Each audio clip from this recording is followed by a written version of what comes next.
Maureen, Development Options Limited CEO. Our company focuses on working with the community of persons with disabilities, conducting research, advocacy, and also raising funds for initiatives. We focus primarily on economic empowerment through employment. I'm also the parent of a 22-year-old young adult with severe intellectual disabilities.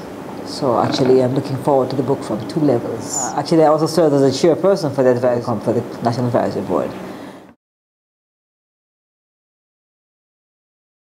In reading the write-up, I noticed that it spoke about looking at anti-discrimination legislation.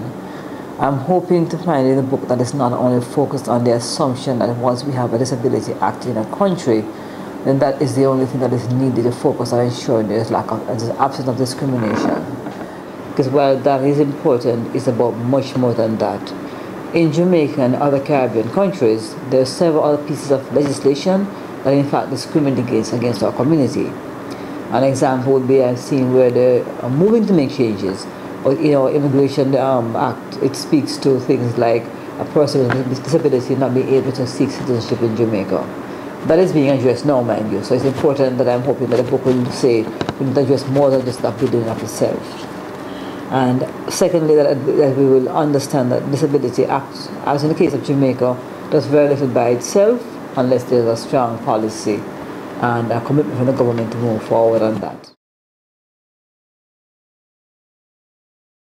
I look at the fact that we have a Disability Bill Act now, but I reviewed a few of the ministry's budgets for 2015-16, and I see no changes in the allocation of the budget for our community, which means that an act by itself without clear public policy is going to be irrelevant.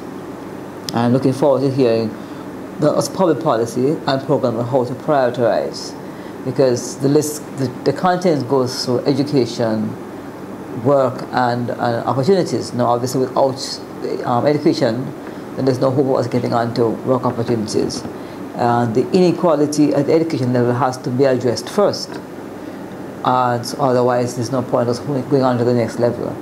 We're currently, as a company, working with a group of young persons with disabilities, focusing on employment and economic empowerment. And the challenges that they face is they have to go 2 or 3 steps back to actually improve their education base, to be able to be in the workforce. And they can tell that because they have been discriminated against at the level of education, they have a difficult transitioning.